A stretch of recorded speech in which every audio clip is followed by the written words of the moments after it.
नमस्कार मित्रों, आज हम आपके लिए एक नया टॉपिक और बहुत ही सरल टॉपिक प्रारंभ करते हैं, जिसका नाम है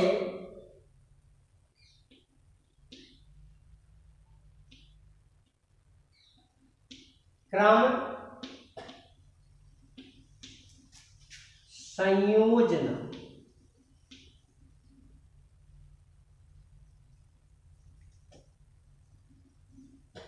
ये है, इसमें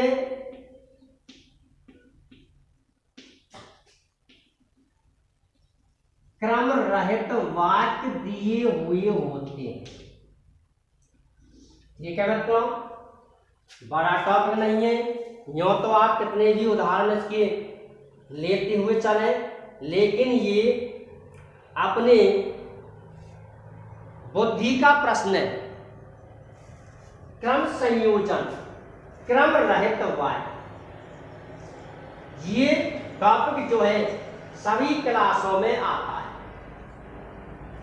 गलत क्रम में वाक्य दिए हुए होते हैं, उन वाक्यों को हमें क्रम से जमाना। गलत वाक्यों को हमें क्रम से जमाना है। किससे जमाना है? क्रम से जमाना है, बिल्कुल सही क्रम से। 1 2 3 4 5 6 7 8 9।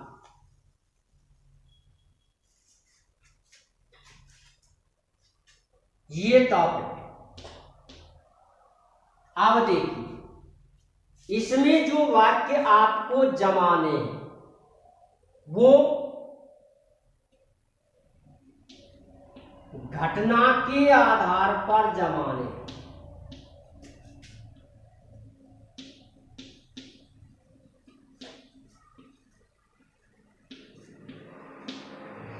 किसके आधार पर जमाने? घटना के आधार। देखिए, आप जानते हैं पहले बच्चे का होता है जन्म, उसके बाद उसका होता है नामकरण संस्कार। ये एक समझने का तरीका है। ठीक, सबसे पहले जन्म, उसके बाद नामकरण यानी उसका नाम, उसके बाद उसका होता है विद्यालय में दाखला, विद्यालय में उसका एडमिशन कराते हैं। ठीक, उसके बाद उसकी शिक्षा,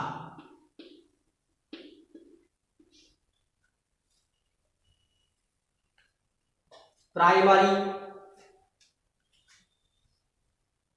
middle, secondary, higher secondary, graduation, post graduation और डिग्री।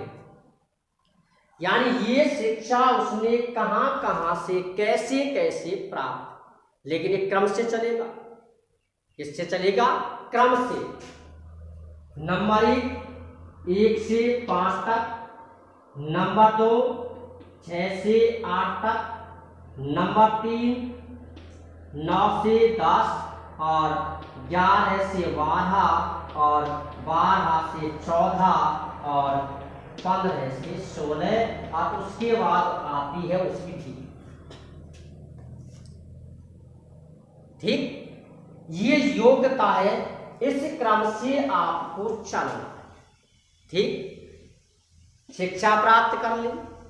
शिक्षा के बाद उसने यदि इस बीच में, शिक्षा के बीच में यदि उसने कोई कार्य किया है,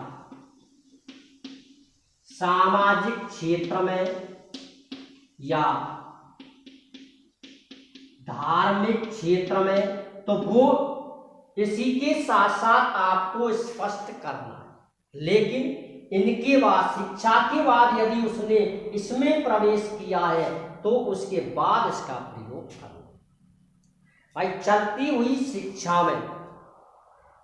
हुई शिक्षा में ये जो कार्य है, कोई भी कार्य हो, इनका गहनता से अध्ययन नहीं होता है। इसमें केवल छात्र कुछ भाग ले सकता है और जो विद्यालय के अंदर, तो ये आपकी समझ में आ जाएगा।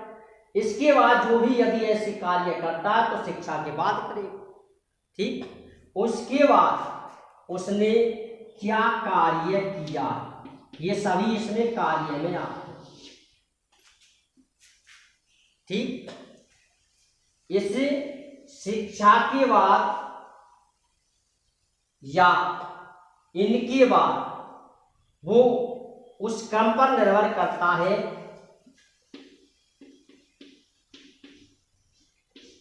उसकी शादी, पेरेंट्स, ये इनका जो नाम है, माता पिता का नाम, गांव का नाम, स्थान का नाम, ये इसके बाद आते हैं उसका नाम, ये जन्म नामकरण, ये एक ही मान लीजिए इसको, यानी शिक्षा से पहले इनका नाम आता है, माता पिता और उसके रहने का स्थान, ठीक है। इसके बाद यदि उसकी अंत में क्या होती है आप जानती हो, मृत्यु भी होती है, तो अंत में यदि उसकी मृत्यु उसमें दी हुई हो तो अंत में उसकी मृत्यु दिखाई देती है। इस क्रम से, इस घटना के क्रम से आपको वाक्य जमाना, ये है घटनाक्रम। 10th क्लास में 3 नंबर का प्रश्न आता है, 12th क्लास में ये 8 नंबर का प्रश्न आता है। क्रम अंक घटा दिए जाते हैं और बढ़ा भी दिए जाते हैं, लेकिन आप ये जो प्रश्न है, इस प्रश्न को आप इस प्रकार से करें। ये प्रश्न इतना कठिन भी नहीं है और सरल भी नहीं है। ये जो प्रश्न है ये अपठित होता है, यानी कहानियां इसमें दी हुई होती हैं, उस कहानी को आपको क्रम से जमाना। पढ़ी हुई कहानियां होती हैं, पढ़ी हुई घटना होती है, लेकिन ये निश्चित नहीं है कि ये घटना आपकी इस पुस्तक की है जिस पुस्तक को आप वर्तमान में पढ़ रहे हैं। ये निश्चित नहीं है, ये घटना किसी भी क्लास की हो सकती है। आपने पिछली कक्षाओं में इनको पढ़ा, तो कहानी को आपको क्रम से जमाना, क्रम रहित वाक्यों को क्रम से जमाने को ही क्रम संयोजन कहते हैं। क्रम रहित वाक्यों को क्रम से जमाना ही क्रम संयोजन कहलाता, ठीक है। अब देखिए प्रश्न,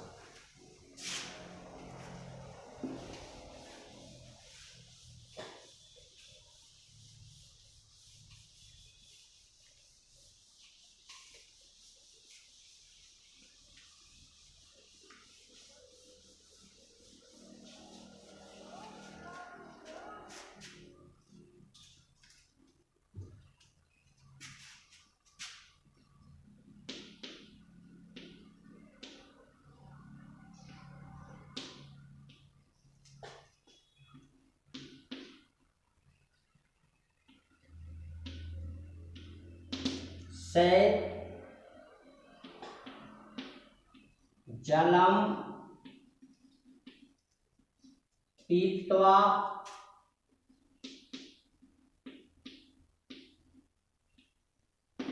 प्रसन्न है,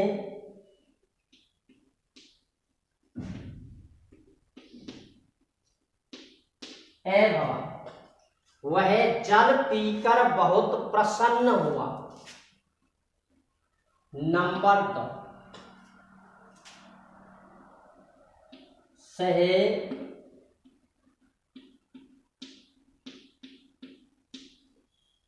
इतस्तत है, इधर उधर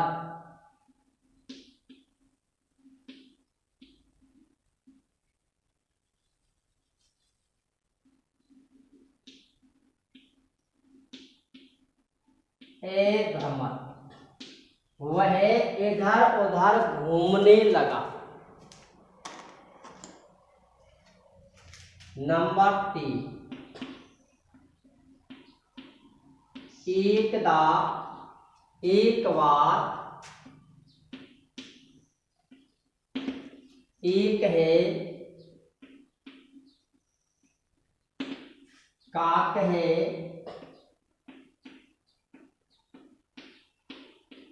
आसी।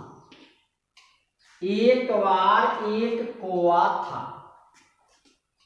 नंबर 4,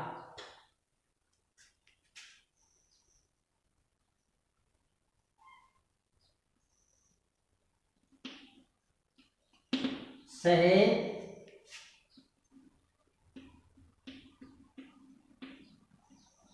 कदापि,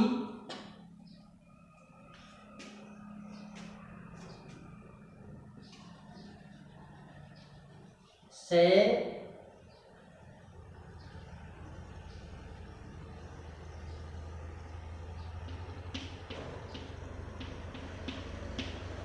पिपासया,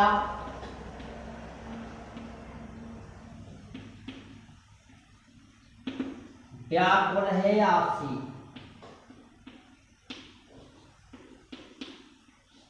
वह प्यास से व्याकुल था, परंतु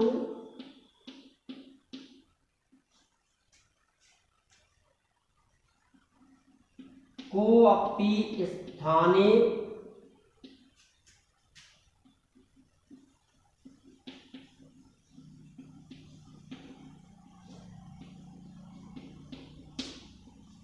जलम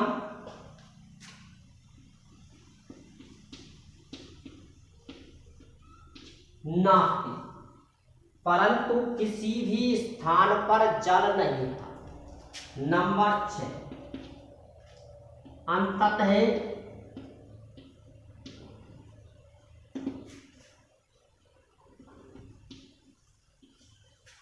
एकस्मिन्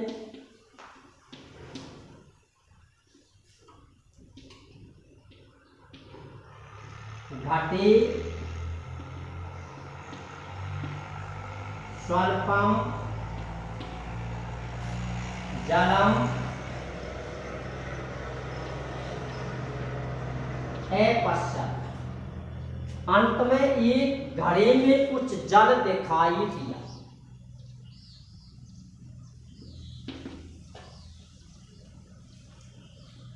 वह जल पीकर बहुत प्रसन्न हुआ। वह इधर उधर घूमने लगा। एक बार एक कौवा था, वह प्यास से व्याकुल था। तो देखिए नंबर 1, एक बार एक कौवा था, यहीं से देख लीजिए, वह बहुत प्यासा था। नंबर, वह इधर उधर घूमने लगा, लेकिन उसे कहीं पर भी जल नहीं मिला। अंत में उसे एक घड़े में जल दिखाई दिया। उसने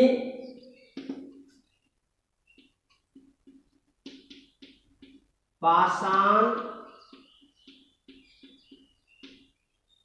खंडानी घटे क्षपथ, यानी फेंके, डाल दिए। जलम ऊपरी आगत हुआ, जल ऊपर आ गया, वह जल पीकर चला। अब देखिए क्रम नंबर 5, क्रम नंबर 5, क्रम नंबर 6। अब देखिए उसने उस घड़े में कुछ जल था, उसने पत्थर के टुकड़ों को उसमें डाल, जल ऊपर आ गया और पीकर वो वहां से चला। इस प्रकार से आपको क्रम रहित वाक्यों को लिखना। ठीक है मतलब, ये बड़ा बिंदु नहीं है। घटना के आधार पर आपको वाक्य लिखना है। घटना के आधार पर आपको वाक्य लिखना है। अब इस प्रश्न को आपको क्रम से जवाब देखिए।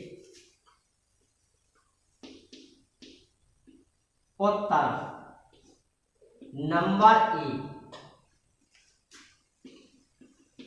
एकदा एक है, काक है, आसी। ये पहली लाइन। एक बार एक कौवा था। नंबर 2, वह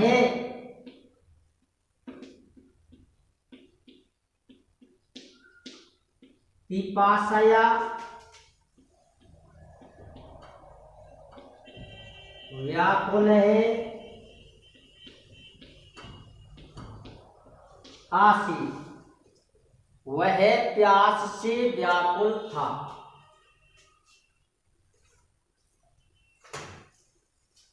नंबर 3, नंबर 3 है, वह इधर उधर घूमने लगा। वह इधर उधर घूमने लगा। से इत स्तते भ्रमर। वह इधर उधर घूमने लगा, लेकिन उसे कहीं पर भी जल नहीं मिला।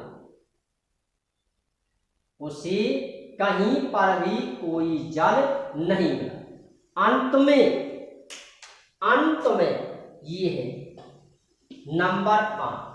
अंत में एक घड़े में कुछ जल दिखाई दिया। थोड़ा जल था, पीने में असमर्थ था, इसलिए उसने उसमें कुछ पत्थर के टुकड़े डालना प्रारंभ कर दिया। ठीक, उनके कारण उसमें जल ऊपर आ गया। तो वह पीकर यानी वहां से चला। तो देखिए, वह प्यास से बहुत व्याकुल था। ठीक, वह इधर उधर घूमने लगा। वह इधर उधर घूमने लगा।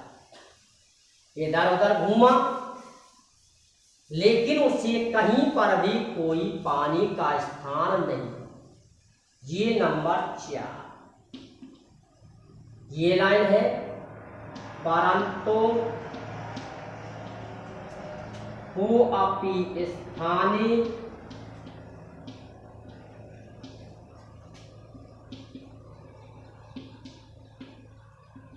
कोई भी स्थान पर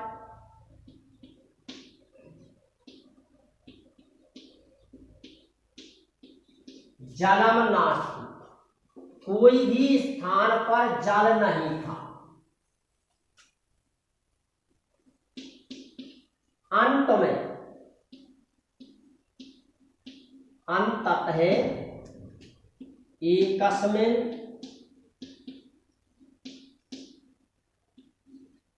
स्थाने या घटे स्वल्पम जलम अपश्यत्। अंत में उसने एक घड़े में कुछ जल देखा। जल पीने में असमर्थ था, इसलिए उसने पाषाण खंडानी घटे,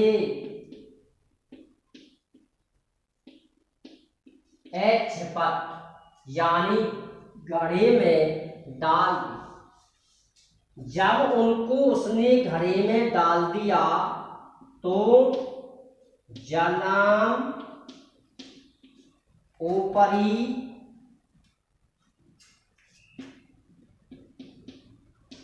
आगत हुआ। जल ऊपर आ गया। जब जल ऊपर आ गया तो से जलम पीत्वा प्रसन्न वह जल पीकर बहुत प्रसन्न हुआ और वहां से चला। इस क्रम से अर्थात घटना के आधार पर आपको वाक्य लिखना है। ठीक है मतलब ये है क्रम संयोजन। क्रम संयोजन का मतलब है कि क्रम रहित वाक्यों को घटना के आधार पर क्रम से जमाना क्रम रहित वाक्य कहलाता है। क्रम रहित जो जिनका क्रम आगे पीछे होता है उनको आप क्रम से जमाइए, यही है घटनाक्रम। क्रम संयोजन यही है क्रम संयोजन। ये इसी के आधार पर आप किसी भी कहानी को, किसी भी घटना को बड़े ही सरल तरीके से आप अपने द्वारा उस प्रश्न का उत्तर दे सकते हो, अर्थात उसको घटना के आधार पर आप जमा सकते हो। ये 3 नंबर, 6 नंबर, 8 नंबर, 5 नंबर जितने भी नंबर का होता है, लेकिन इसमें आपको एक बात आपको याद रखनी है कि इस प्रश्न का उत्तर देते समय आपको घबराना नहीं है, यानी सोचकर बड़ी गहराई से, क्योंकि इसका एक नियम है। यदि एक वाक्य आपने गलत लिखा है, तो आपका दूसरा वाक्य भी गलत होगा। एक वाक्य गलत लिखा है तो आपका दूसरा वाक्य भी गलत हो जाए, क्योंकि एक क्रम यदि गलत है तो दूसरा क्रम भी गलत है, तीसरा क्रम यदि गलत है तो चौथा भी क्रम गलत है। क्यों? एक क्रम गलत होने से, एक क्रम बिगड़ने से दूसरा क्रम भी बिगड़ जाता है। एक क्रम के बिगड़ने से दूसरा क्रम भी बिगड़ जाता है। इसलिए आपको बड़ी सोच विचार के साथ, बड़े ही सोच विचार के साथ इस प्रश्न का उत्तर देना है। धीरे धीरे सोच समझकर जो मैंने नियम आपके लिए दिए हैं उस नियम के आधार पर आप इन प्रश्नों का उत्तर दें, क्योंकि ये 2 टॉपिक हैं, अपठित गद्यांश और क्रम संयोजन। ये दोनों ही जो प्रश्न होते हैं ये बिना पढ़े हुए होते हैं, या ऑन स्पॉट पढ़े हुए नहीं होते, पहले आपने पढ़े।